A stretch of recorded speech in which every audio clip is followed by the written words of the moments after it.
Bueno, nos ponemos un poquito serios porque, claro, nosotros venimos diciendo, anunciando, analizando, pero qué mejor hablar con profesionales también que tienen que ver en la materia. Estamos hablando de la educación sexual, de los comportamientos, de las instituciones que se encargan de, más que nada, de la contención, ¿no? Que tiene que ver en primera instancia la contención para aquellas personas, sobre todo niños, niñas, adolescentes, mujeres que van quedando desprotegidas ante distintos hechos de violencia. Por eso le hemos invitado a ella, Verónica Figueroa, que es presidenta del Centro de Mujeres de Diversidad y Derechos Humanos. Así es, ¿no? Así es. Es medio largo, digamos. Sí. Pero bueno, ¿cómo estás, Verónica? ¿Cómo estás vos? ¿Cómo Buen está? día. Un gusto realmente compartir acá con ustedes. Bueno, hay varias cosas, ¿no? Dentro de esto que apunta y que arranca desde la cabeza, desde la conducción, en este caso desde a nivel nacional, como el presidente que tenemos, Javier Milei, que cada vez, no sé si ya nos sorprendemos o nos admiramos de las cosas que dispara, que dice y que en los hechos se van concretando, ¿no? Que tiene que ver la eliminación de la educación sexual, este, más conocida como la ley Ese, sí. ESI, este, y uno dice, ¿a dónde vamos? ¿O a dónde nos quedamos? Sí, la verdad que es muy llamativo. Un gobierno, un Estado se define por sus políticas públicas, principalmente Mm, por la eficacia, por la efectividad, pero también por la capacidad de dar respuestas a las necesidades de su ciudadanía, que es quien lo elige para que puedan ocupar lugares casualmente para arbitrar estos recursos, que son derechos que tenemos todos los ciudadanos y las ciudadanas. El derecho de ser asistidos por un Estado integral, presente y que dé respuestas a las necesidades sentidas de cada comunidad. ¿Y por qué mm, digo necesidades sentidas? Porque muchas veces hablamos de necesidades básicas, pero la singularidad de cada comunidad y también de cada persona hace que en determinados de comunidades haya necesidad de tal o cual información, recursos del Estado.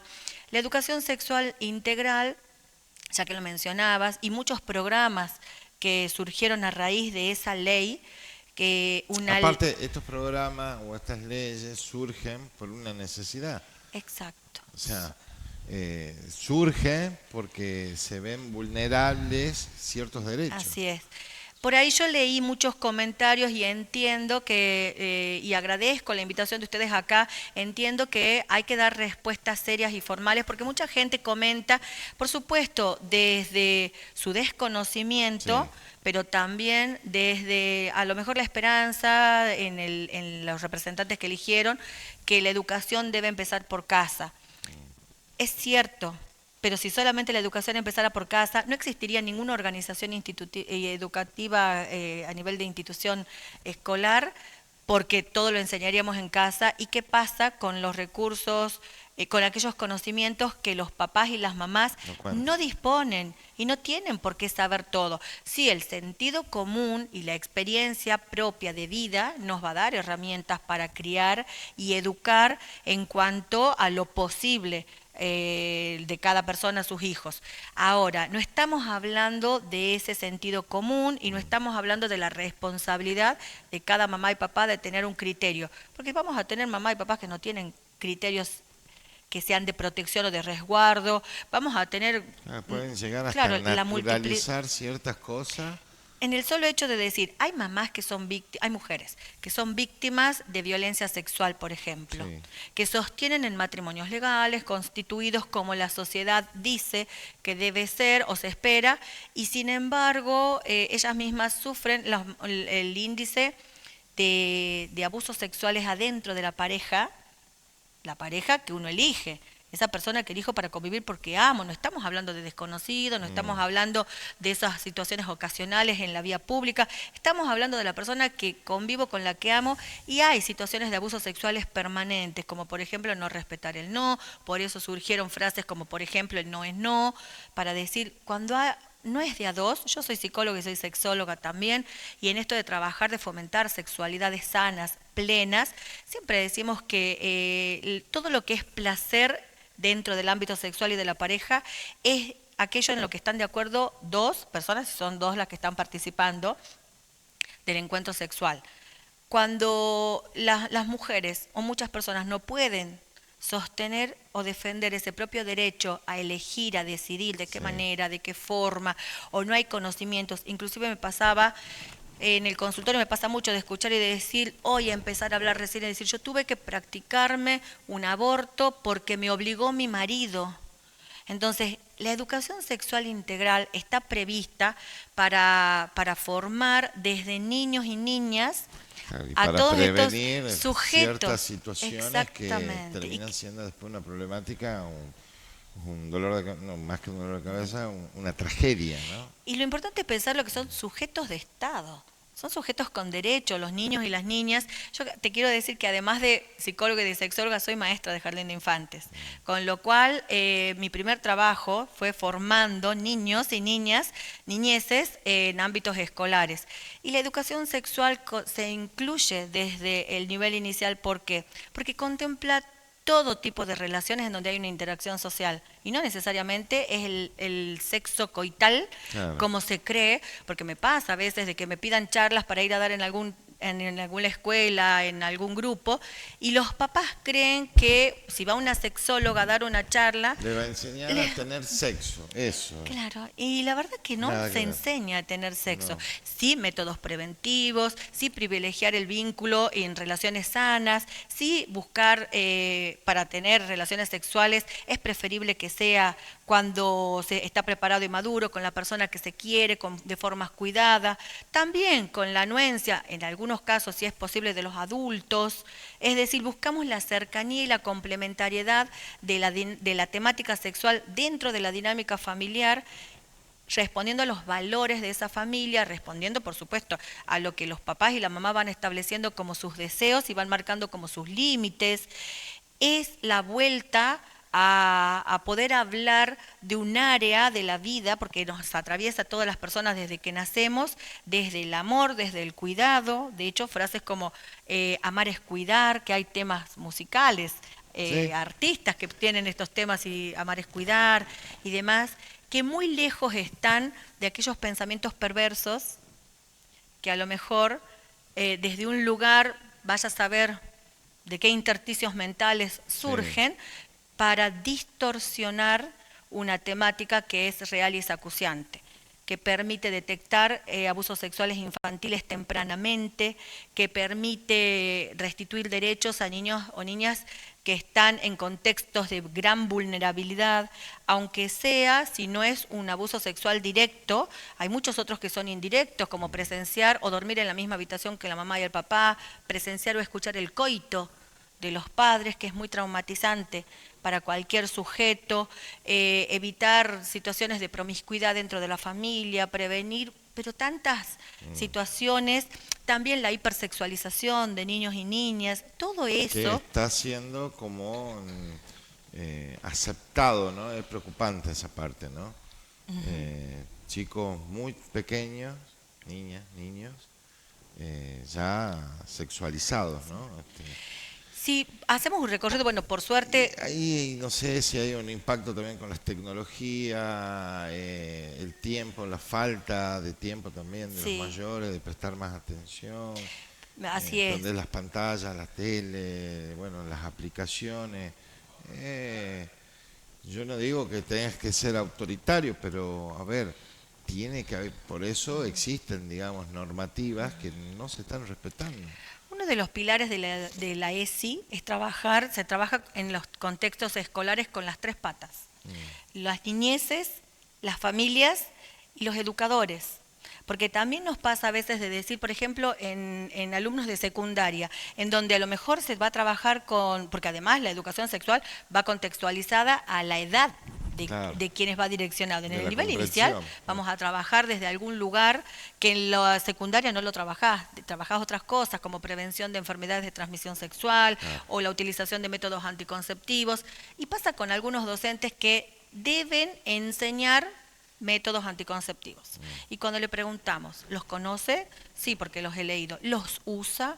Por ejemplo, el método que es de barrera, no solamente para prevenir la concepción, sino principalmente Enfermedades. para prevenir enfermedades de transmisión sexual, el 78% creo que es de la población adulta no lo usa y no lo usó nunca. Bueno, ahí vos hablabas de datos. Los datos que están demostrando en los últimos tiempos en Argentina es la cantidad de pacientes enfermos por HIV y Sí, sífilis.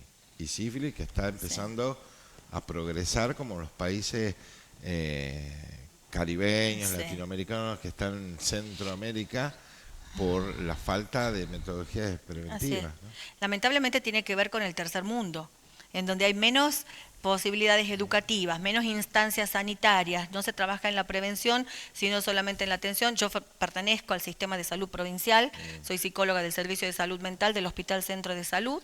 ¿Es nuevo? ¿Es reciente? El consultorio de violencia que estoy a cargo yo sí Sí. es nuevo, el Ajá. servicio no. Ah. Pero el consultorio de violencia sí es una especialidad que tiene el Hospital Centro de Salud dentro de su área de salud mental, porque en la provincia hay muchos lugares a donde se puede acudir por suerte. Sí. No por suerte, por políticas públicas. Sí. Hay muchos lugares a donde se puede acudir a pedir ayuda, pero luego no hay lugares donde se hagan tratamientos psicológicos, que es lo más caro, porque en la instancia privada cuesta, no todas las personas tienen acceso, menos las víctimas de violencia, y no hay centros especializados, así que nosotros creamos en el Hospital Centro de Salud, en el Servicio de Salud Mental, el primer consultorio de violencias. Y el enfoque es preventivo principalmente, más allá de que hay atención, yo hago ¿Y se atención. tienen más casos o Sí. menos?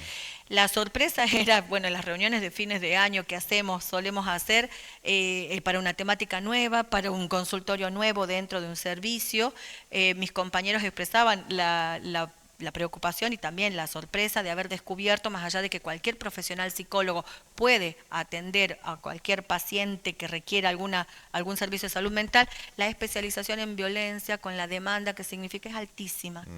Es altísima y conlleva un montón de otras prácticas que a lo mejor en una terapia, en una psicoterapia convencional, no se las toma en cuenta, como la urgencia, la articulación con otras áreas del Estado, la viabilización de otros recursos.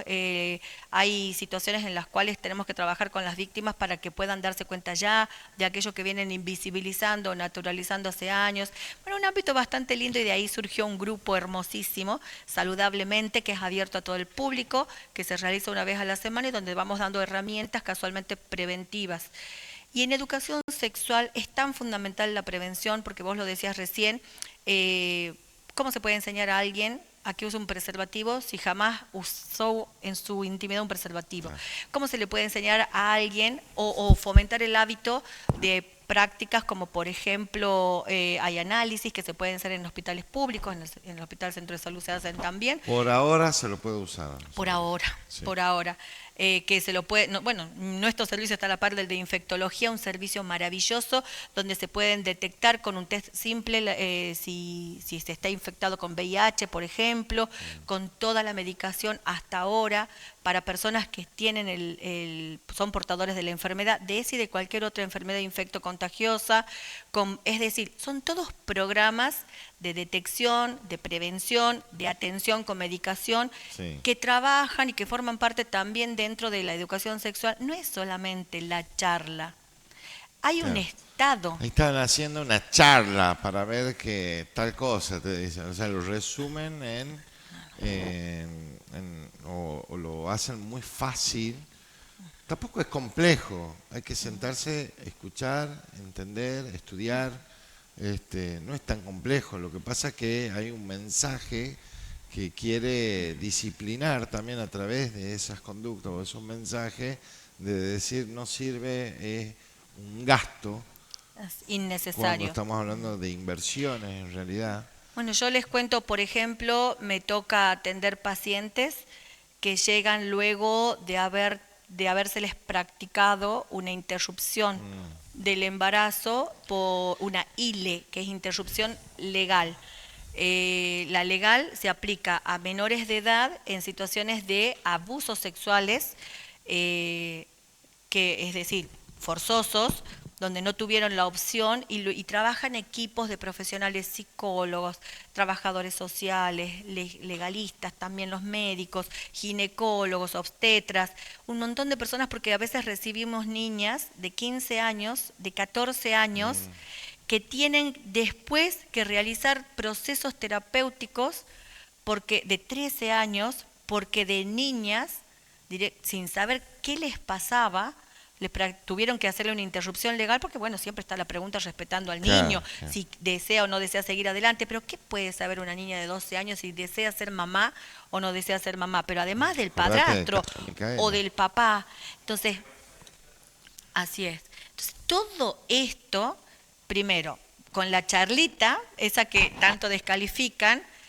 se pueden detectar situaciones de riesgo que después se abordan con equipos de Claro, trabajo claro, claro. y en instituciones que están preparadas, porque no todos los profesionales podemos hacernos cargos de todas las temáticas. Entonces, como vos bien lo decías, hay trabajo, hay formación, hay mucha preparación para poder abordar problemáticas que si les pasara a los hijos de cada uno, nos desgarrarían el alma.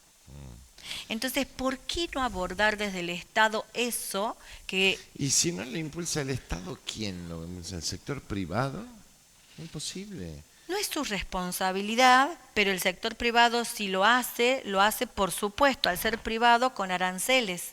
Y en el arancelamiento quienes pierden son las mismas principales Sí, bueno, víctimas de esta situación, una ¿no? ruedita, ¿no? Y Que sí, termina porque siendo financiera.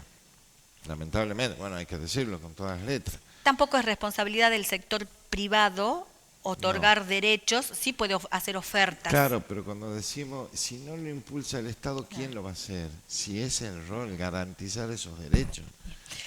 Y además, por ahí yo escuchaba y decía, pues yo, bueno, a veces no puedo evitar comentar algo de lo que uno va viendo, ¿no? Sí. Porque se ataca, por ejemplo, con el programa ENIA, que se desmanteló por un programa valiosísimo, porque además significaba que todos los adolescentes puedan llegar a la consulta, tanto varones como mujeres, pero mujeres especialmente ginecológicas, con o sin el acompañamiento de los adultos. Y Sí.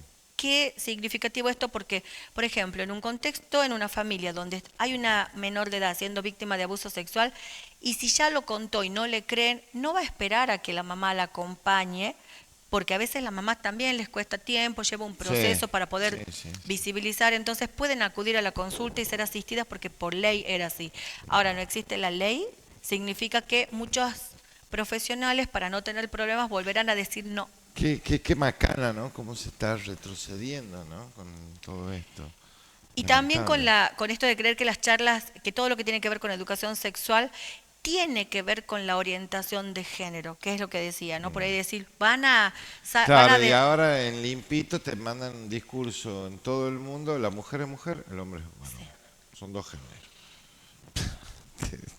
Sí, o sea, te limita la discusión de fondo real.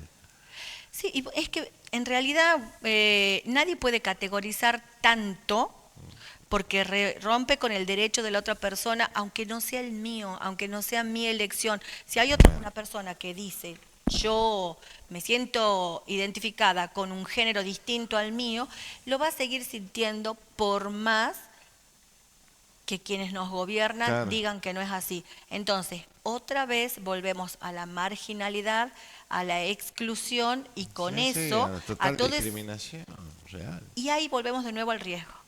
Porque todo se hace por fuera, sin cuidado, sin profesionales, sin el acompañamiento debido y otra vez exponemos en riesgo a la población y el riesgo de terceros. Entonces, para mí no hay diagnósticos, primero. No hay lectura de la comunidad. O sea, si te eligieron para representar un papel fundamental en tu comunidad nacional y provincial o local o lo que fuera, hay que hacer diagnósticos de situación con especialistas para generar políticas públicas que den respuestas.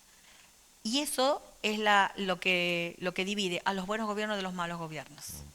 Te agradezco, Verónica, por la visita, para poder, seguramente vamos a tener después otros temas, digamos, dentro de lo que significa esta realidad, que es triste hoy, ¿no? Lo que está pasando, pero bueno, a pesar de todo esto, se sigue empujando, se sigue militando, trabajando, ¿no? Para el bien común. Muchas gracias por la... Bueno, muchas gracias a ustedes siempre por este espacio, para poder por estar en contacto con la comunidad y para decirles que más allá de que se está retrocediendo en derechos, los y las profesionales que trabajamos que abrazamos distintas causas, estamos tanto en el Estado como en las organizaciones de la sociedad civil. Entonces, tanto ganado y tanto trabajado no va a quedar en nada porque seguimos cada cual respondiendo con el deber que nos compete, que es hacerlo mejor desde el lugar que estamos.